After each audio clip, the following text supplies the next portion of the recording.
मेरा पति रोजाना शहर से मेरे लिए मिठाई लेकर आता था, जिसको मैं बड़े शौक से खा लेती थी। लेकिन उसके बाद मुझे होश नहीं रहता था।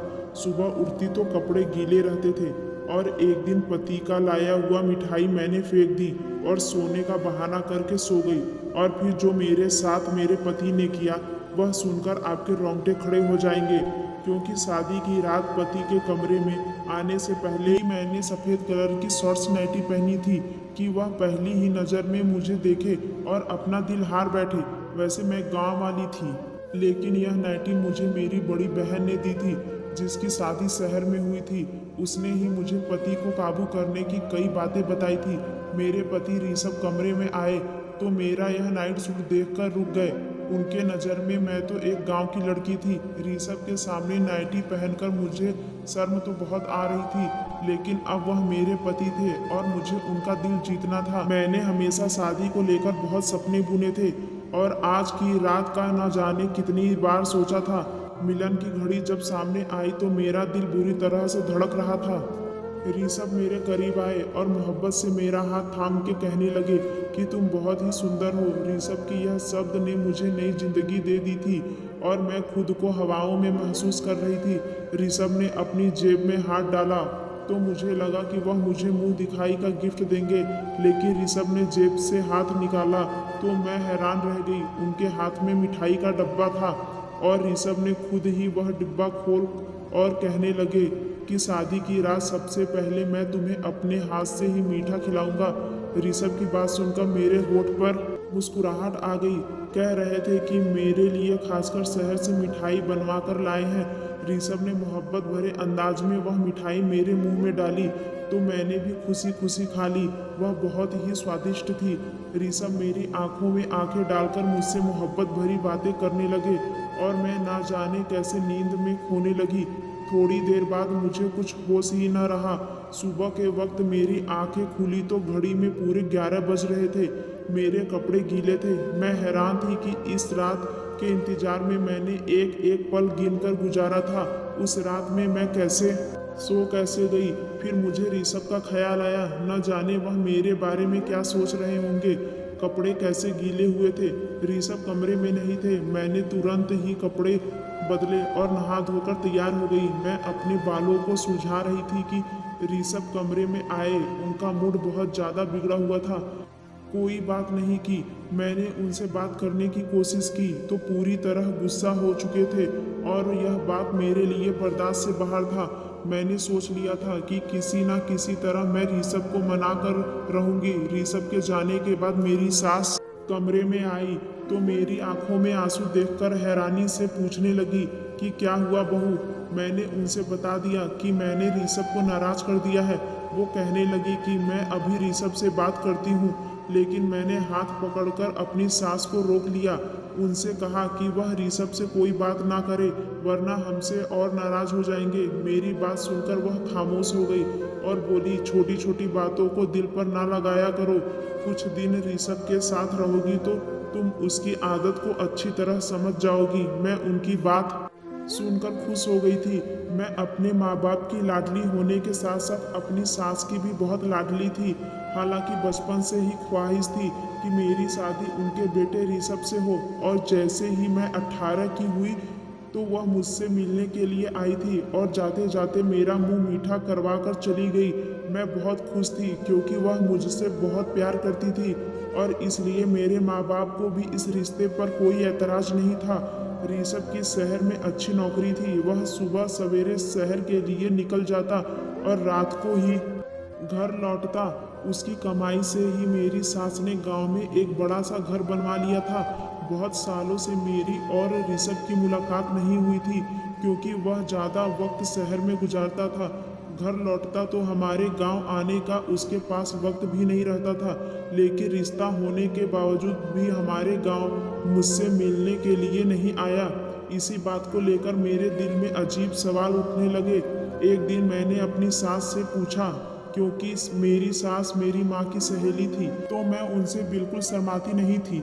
एक दिन वह मिलने के लिए हमारे गांव में आई तो मैंने बातों बातों में यह पूछा कि ऋषभ हमारे गांव क्यों नहीं आते। मेरी माँ के कान में यह बात पड़ी तो मम्मी ने मुझे एक थप्पड़ मारा और बोली, तुम्हें कहने में शर्म नहीं आती? अपने होने वाले पति के बारे में ऐसी बातें पूछते हैं। मैं बिलख कर रह गई थी। मेरी सास मुस्कुराते हुए कहने लगी कि क्यों नहीं, जैसे ही ऋषभ को वक्त मिलेगा जरूर आएगा। जब से उसे शहर की हवा लगी है वह बहुत ही कम बात करता है। अब पहले की तरह नहीं है बल्कि गंभीर हो गया है। उनकी बात सुनकर मम्मी कहने लगी, जब लड़कों पर जिम्मेदारी पड़ती है तो इसी तरह गंभीर हो जाते हैं। एक मेरी बेटी को ही अक्ल नहीं आ रही है, मुंह उठाकर जो चाहे पूछ लेती है। मम्मी ने गुस्से में एक नज़र मेरे तरफ किया तो मैं वहां से उठकर अपने कमरे में आ गई। उनके जाने के बाद मम्मी ने मुझे हजारों बातें सुनाई। मम्मी पता नहीं क्या कुछ कह रही थी, मैं तो अपनी ही ख्यालों में मग्न थी। मैं यह सोचकर खुश थी कि मेरा होने वाला पति भी हीरो की तरह शहरी बन गया है। मुझे शुरू से ही शहर में रहने का बड़ा शौक था। उन्होंने शादी के लिए साल भर तक का वक्त दिया था और 1 साल का वक्त बस सपने बुनने में ही निकाल दी। लेकिन मुझे क्या खबर थी कि एक दिन मेरे सारे सपने मिट्टी के ढेर बन जाएंगे। कुछ दिन के बाद मेरी और ऋषभ की शादी बहुत सारे रस्मों रिवाज के साथ धूमधाम से हुई थी। मैं ऋषभ के साथ विदा होकर उसके गांव चली आई थी। मेरी सास ने बहुत ही खुशी से मेरा वेलकम किया था, लेकिन शादी की रात सोने की वजह से ऋषभ बहुत ज़्यादा गुस्सा थे और पूरा दिन उसने मुझसे कोई बात नहीं की। मैं सारा दिन बिन पानी की मछली की तरह उसके आगे पीछे तड़पती रही, लेकिन उसने एक नज़र भी मुझ पर ना डाला। सारा वक्त घर की छत पर गुजारे और गांव में औरत को छत पर जाना मना होता है, इसलिए मैं उसके पीछे भी ना जा सकी। रात के वक्त ऋषभ खुद ही कमरे में आए। मेरी आंखें रो रो कर सूज चुकी थी। वह मेरे पास बैठकर कहने लगा कि मुझे माफ़ कर दो, मैं गुस्से में आ गया था। मैं तुम्हारे पास बैठा था और तुम इस कदर गहरी नींद में सो गई थी कि मेरे उठाने पर भी ना उठी, इसलिए मैं गुस्सा हो गया था। मुझे पता था कि गलती मेरी है, इसलिए मैंने ऋषभ से खुद ही माफ़ी मांगी और कहा कि आगे मैं शिकायत का कोई मौका नहीं दूंगी। वह खुश हो गया और मेरे लंबे बालों की तारीफ करने लगा। मैं सोचने लगी, ऋषभ सारा दिन इस कदर नाराज होने के बाद अचानक उसका अंदाज इतना अच्छा कैसे हो गया था। ऋषभ ने एक बार फिर मिठाई निकाली और अपने हाथ से मेरे मुंह में डालकर कहने लगा कि मिठाई खाने से होठ रेड हो जाते हैं, तुम्हारा खूबसूरत होठ और खूबसूरत हो जाएंगे। उसके बातों में मोहब्बत की इस कदर मिठास थी कि मैं शर्मा गई। ऋषभ मेरे हाथ पकड़े और कुछ कह रहे थे, लेकिन मुझे कुछ होश ही ना रहा और थोड़ी देर के बाद ही मैं दुनिया से दूर हो चुकी थी। एक बार फिर मेरी आँख खुली तो सुबह के 12 बज रहे थे। मेरे होश उड़ गए थे।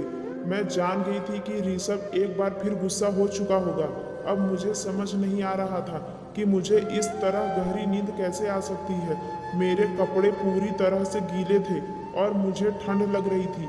मैं जल्दी से नहा धोकर तैयार हो गई और कमरे से बाहर निकली तो कमरे के बाहर मेरे पति गुस्से में मेरी सास से कह रहे थे कि आपने ऐसी लड़की से मेरी शादी करा दी है जिसे सोने उठने की कोई समझ नहीं है। मैं कैसे इसके साथ सारी जिंदगी गुजार सकता हूँ। इसे यह भी मालूम नहीं कि गांव की औरतें सवेरे उठकर घर के काम काज करती हैं।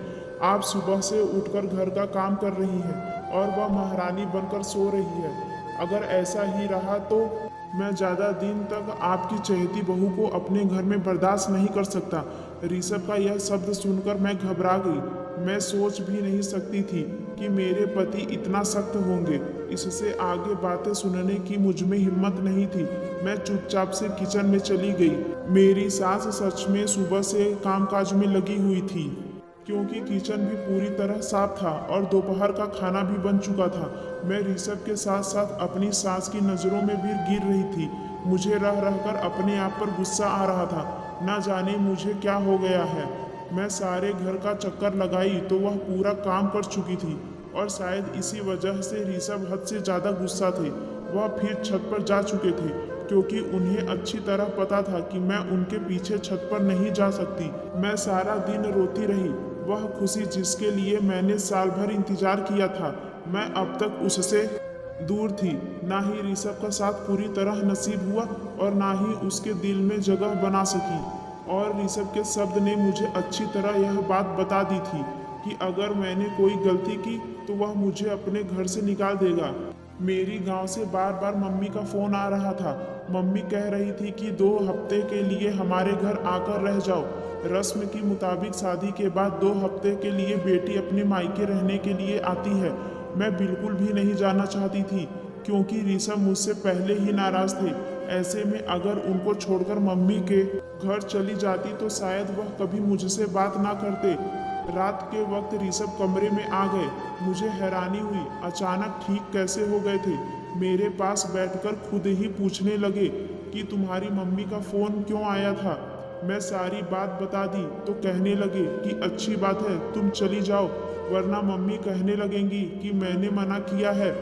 कल से मेरी नौकरी भी शुरू हो रही है। मैं भी सुबह शहर जाऊंगा तो रात को ही घर वापस लौटूंगा। तुम 2 हफ्ता वहाँ गुजार कर आ जाओ और मम्मी को भी अपने साथ ले जाओ। मुझे ऋषभ से इस तरह की दूरी का भरोसा नहीं था। मुझ में इतनी हिम्मत नहीं थी कि मैं आगे उनकी बात सुनूं, इसलिए मैं भी खुशी खुशी राजी हो गई। ऋषभ ने फिर मिठाई निकालकर खुद ही मेरे मुंह में डाल दी और कहने लगे, तुम इसे जल्दी जल्दी खाने के बजाय आराम से खाया करो। यह शहर का मशहूर हलवाई की है। इसे तुम्हारे होठ रेड हो जाएंगे और बहुत ही खूबसूरत लगेंगे। मैं ऋषभ को इस तरह के बदलते हुए देखकर बहुत परेशान थी। वह जितने सख्त थे उतने ही मोहब्बत करने वाले भी थे और उनका गुस्सा करना सही था। मेरी गलती की वजह से वह गुस्सा थे। ऋषभ कहने लगे कि मैं मम्मी को बताकर आता हूँ कि तुमको कल तुम्हारे गांव जाना है, मेरा इंतजार करना। ऋषभ की बात सुनकर मैंने मुस्कुरा दिया। मैंने सोच लिया था कि मैं किसी सूरत में आज नहीं सोऊंगी और मुझे ऋषभ का इंतजार करना था।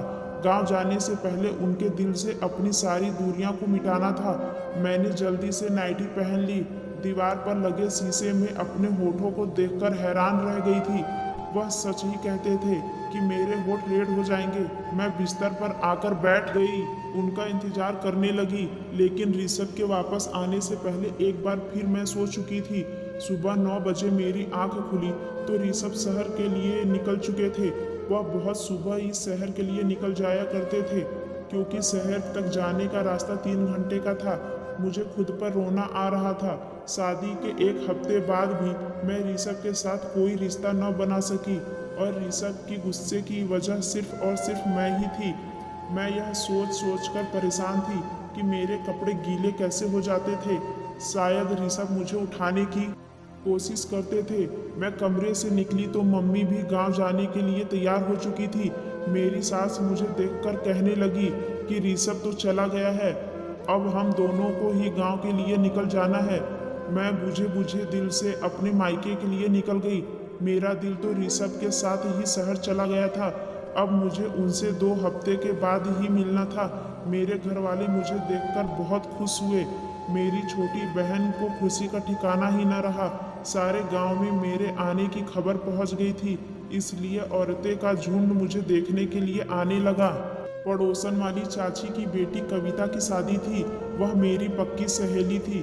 गांव आकर मुझे उसकी शादी में घूमने का मौका मिल गया।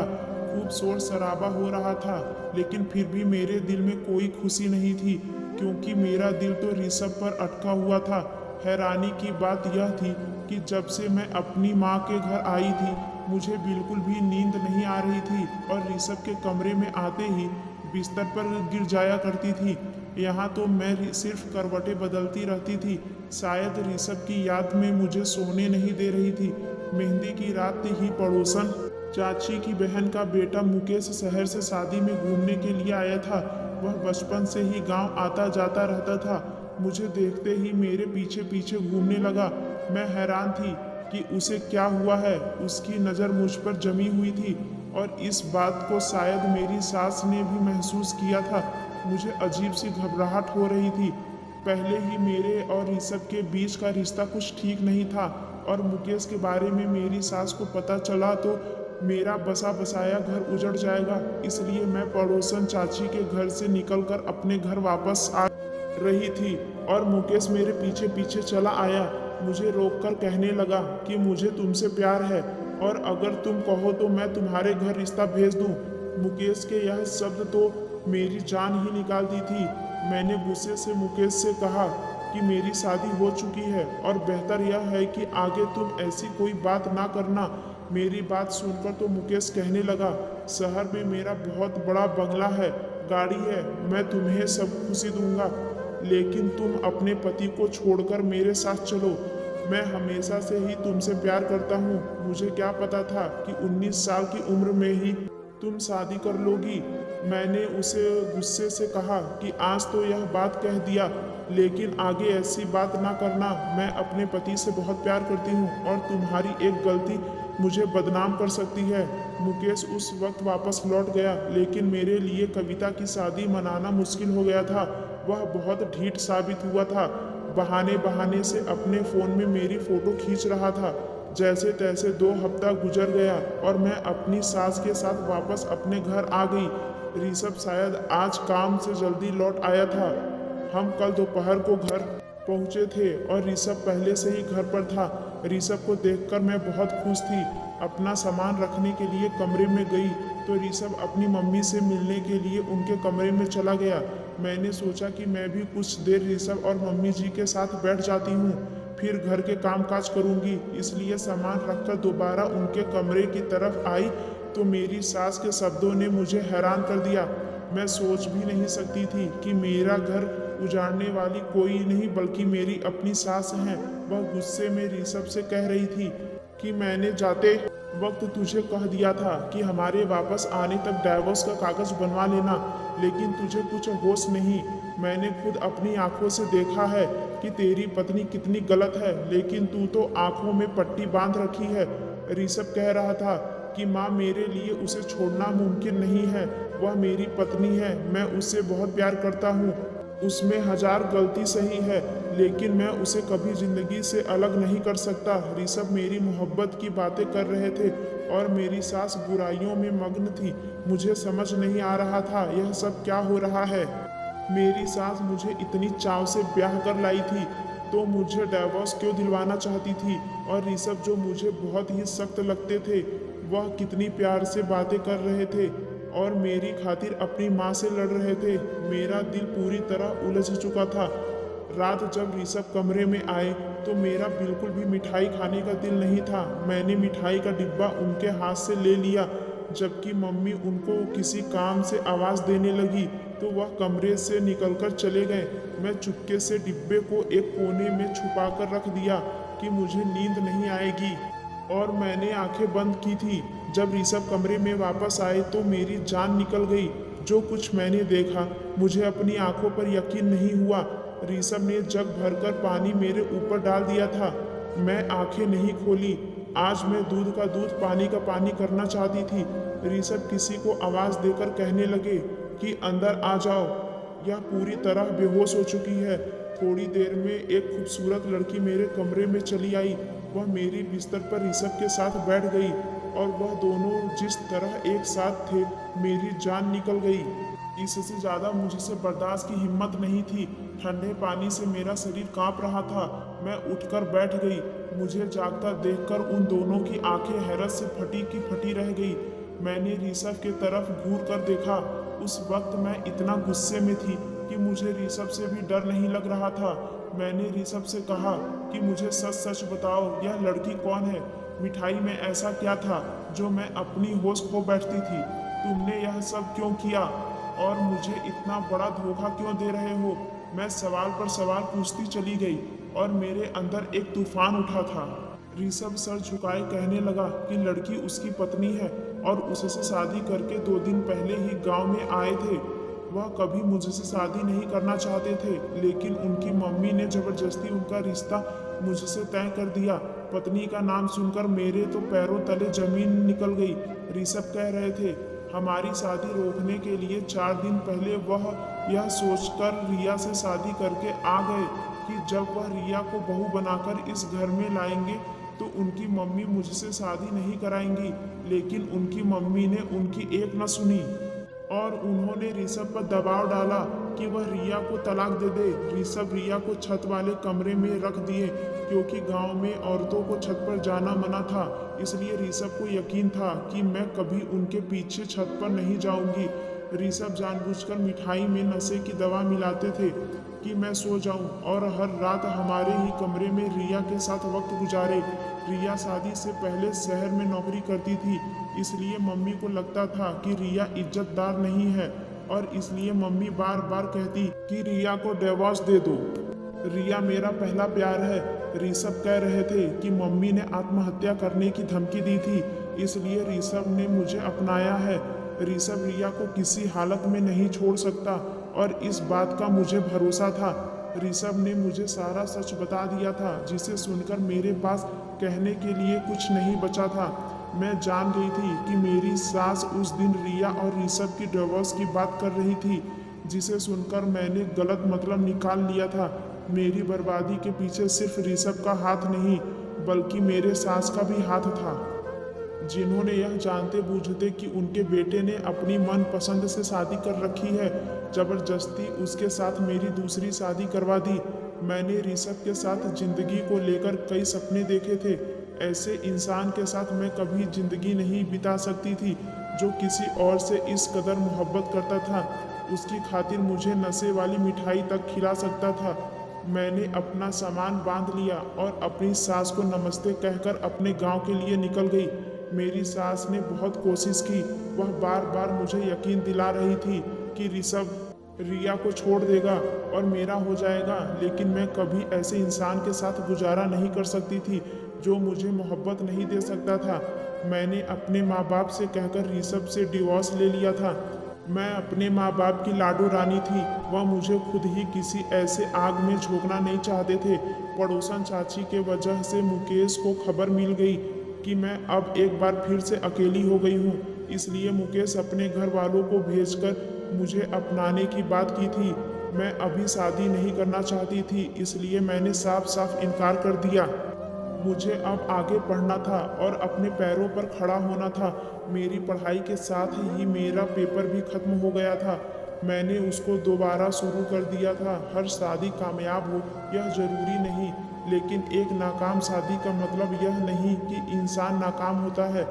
अपनी शादी की नाकामी के बाद मैं बहुत ज़्यादा कामयाब हो गई थी। पढ़ाई के मैदान में झंडे गाड़ दिए थे, अपने गांव का नाम पूरे जिला में रोशन किया था। अगर मेरी कोई प्यारी सी बहन या बेटी नाकाम शादीशुदा जिंदगी का शिकार हो गई है, तो ये याद रखना कि जिंदगी में आगे बढ़ने के लिए नए रास्तों की तलाश करे और जिंदगी की दूसरी कामयाबी को समेटे।